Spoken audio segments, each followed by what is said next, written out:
श्रोता प्रेमियों, मैं राम सागर शास्त्री आप लोगों के समक्ष रखने जा रहा हूं एक प्रसंग, विश्वामित्र और वशिष्ठ का युद्ध। देखिए, महर्षि गाध की एक पुत्री थी जिसका नाम सत्यवती था। सत्यवती बड़ी रूपवान, विदुषी और गुणवान थी। उसकी सुंदरता पर मोहित होकर एक दिन च्यवन पुत्र ऋषि को उसका हाथ मांगने के लिए महर्षि गाध के पास पहुंचे। गाध ने कहा, आपका विचार उत्तम है, परंतु मैं इस कन्या का विवाह उसी के साथ करूंगा जो मुझे 100 श्वेतांग और श्याम कर्णी घोड़े प्रदान करेगा, क्योंकि मुझे यज्ञ करने के लिए उन घोड़ों की आवश्यकता है। आज तो ऋषि को वरुण देव से 100 श्वेतांग और श्याम कर्णी घोड़े मांग लाए। अब तो ऋषि और सत्यवती का विवाह हो गया। एक दिन सत्यवती ने ऋषि से कहा, स्वामी, कोई ऐसा यज्ञ करो जिससे मेरे यहाँ और मेरी माता के यहाँ कोई संतान का जन्म हो। कि सत्यवती कहने लगी, ऐसा करो विधान, मातु सहित मेरे यहाँ हो कोई संतान। ऋषि ने यज्ञ का विधान किया। अग्निदेव ने प्रकट होकर उन्हें 2 चरु प्रदान किए। ऋषि ने दोनों चरु सत्यवती को दे दिए और यह भी बता दिया कि पहला वाला चरु तुम्हारा है और दूसरा तुम्हारी माता का है। आज तो अपना अपना चरु खा लीजिए। परंतु उन दोनों के बीच में बड़ा प्रेम था कि उन दोनों के बीच में था ऐसा अनुराग, बदल मातु ने खा लिया निज पुत्री का भाग। आज तो दोनों ने अपना अपना चरु बदल कर खा लिया। अब तो योग बल से ऋषि सब समझ गए कि जान तपोबल से गए ऋषिवर सारा हाल। पत्नी से कहने लगे क्रोधित हो तत्काल। उन्होंने पत्नी से क्रोधित होकर कहा, तेरा पुत्र क्रोधी और भाई धर्मात्मा ज्ञानी होगा। सत्यवती प्रार्थना करने लगी। तब ऋषि ने मंत्र पढ़ते हुए कहा, जा, तेरा पुत्र ज्ञानी धर्मात्मा बलवान और क्रोधी होगा। इस प्रकार सत्यवती के गर्भ से ब्राह्मण क्षत्रिय दोनों गुणों से युक्त महर्षि जमदग्नि का जन्म हुआ और सत्यवती की माता पुरकुत्स के गर्भ से क्षत्रिय गुण से युक्त विश्वामित्र का जन्म हुआ।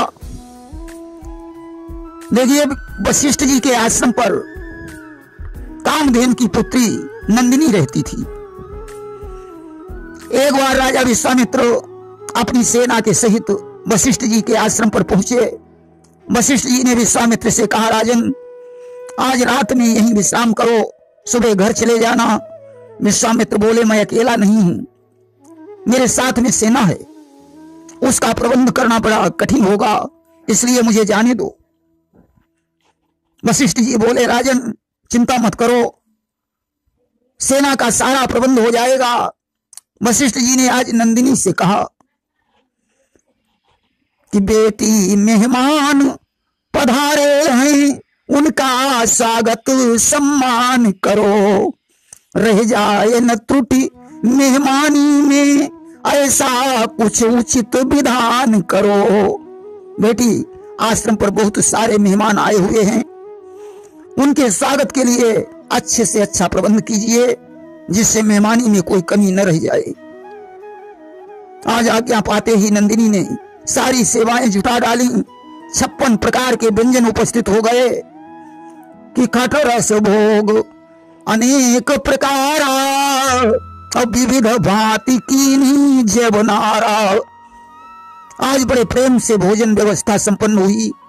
अब तो विश्वामित्र ने देखा, यह गाय तो बड़े काम की चीज है। मैं राजा हूं, मेरे घर हजारों लोगों का आना जाना लगा रहता है, अगर यह गाय मुझे मिल जाए तो सारा झंझट ही समाप्त हो जाए। उन्होंने वशिष्ठ जी से कहा, मुनिवर, आप जैसे महात्माओं को ऐसी गाय की क्या आवश्यकता है, यह गाय तो मेरे पास होनी चाहिए। वशिष्ठ जी ने कहा, राजन, यह गाय मेरी नहीं है, इस पर देवराज इंद्र का अधिकार है, यह मेरे घर में तुम्हारी तरह मेहमान है। विश्वामित्र ने कहा, वशिष्ठ, याद रखो, जो चीज मुझे राजी से नहीं मिलती उसे मैं छीन लेता हूं। आज विश्वामित्र ने नंदिनी को पकड़ लिया और लेकर चल देते हैं। अब तो नंदिनी वशिष्ठ को देखकर डकराने लगी। वशिष्ठ ने नंदिनी से कहा, बेटी मुझे क्षमा करना, अगर एक अतिथि को मैं श्राप देता हूं तो मुझे पाप लगेगा कि जो मैं देहूं अतिथि को शापा, तो मिटई भगति पथो ला गई पापा। इसलिए अपना फंद छुड़ाने के लिए तुम ही को कोई उपाय करना होगा। आज नंदिनी ने अपनी माया से अनेकों योद्धाओं को उत्पन्न कर दिया, जिन्होंने विश्वामित्र की सारी सेना का विनाश कर दिया कि क्षण ही भर में कर दिया शत्रु सैन्य का नाश। धेनु नंदिनी आ गई फिर वशिष्ठ के पास। विश्वामित्र ने नंदिनी को छोड़ दिया और वापस लौट आए।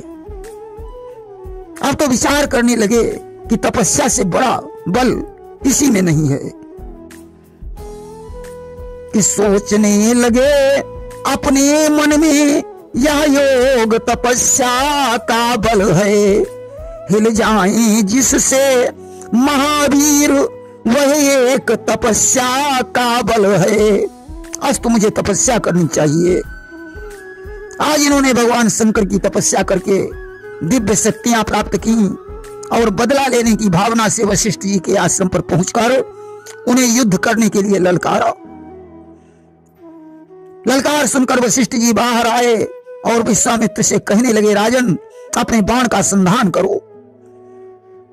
कि मुनि वशिष्ठ कहने लगे, राजन कर संधान। छोड़ा विश्वामित्र ने तुरंत अग्नि का बाण। आज विश्वामित्र ने अग्निबाण का संधान कर दिया। वशिष्ठ जी ने योग शक्ति से अग्निबाण को नष्ट कर दिया।